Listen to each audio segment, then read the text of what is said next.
대법원이 기존 판례에서 60살로 인정했던 육체 노동자의 정년을 65살로 5살 상향해야 한다고 판단했습니다.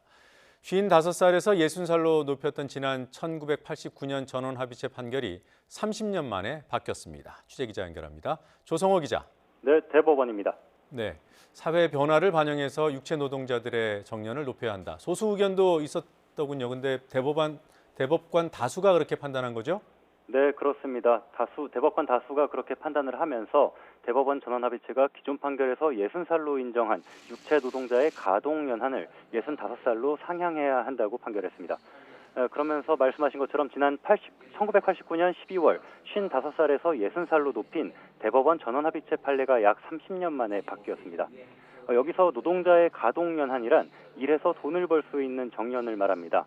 실제 정년과 직접적인 관련은 없지만 사고로 다치거나 숨졌을 때 보험금과 손해배상액을 따지는 기준이 됩니다. 김명수 대법원장을 비롯한 대법관 9명은 60살로 보는 견해는 더는 유지하기 어렵고 특별한 사정이 없다면 65살로 보는 게 경험칙에 맞는다고 판단했습니다.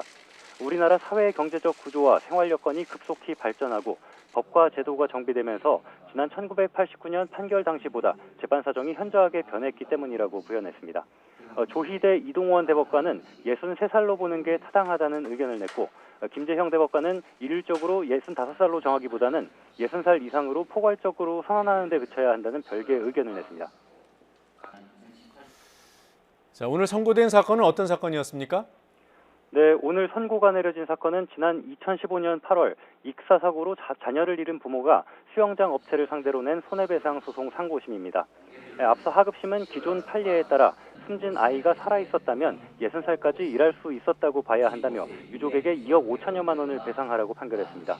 하지만 유족 측은 고령사회 진입과 평균 수명 연장 등 사회 변화를 고려해달라며 판결에 불복해 상고했습니다. 대법원은 가동연한 문제가 산업계와 국민 생활에 미치는 영향이 크다고 보고 대법원장과 대법관 12명이 참여하는 전원합의체에서 심리했고 지난해 11월에는 공개 변론도 열어 각계의 의견을 들었습니다. 가동연한을 65살로 인정하면서 배상액을 다시 계산하라며 2심 재판을 다시 하라고 판결했습니다. 오늘 대법원 판결로 앞으로 비슷한 사건에서 보험사가 지급해야 하는 보험금이 늘어날 수 있고 따라서 가입자가 부담하는 보험료도 높아질 수 있습니다. 또 판결이 사회 변화상을 반영한 만큼 실제 정년이나 연금제도 등을 둘러싼 논의도 뜨거워질 거란 관측도 나옵니다. 지금까지 대법원에서 YTN 조성호입니다.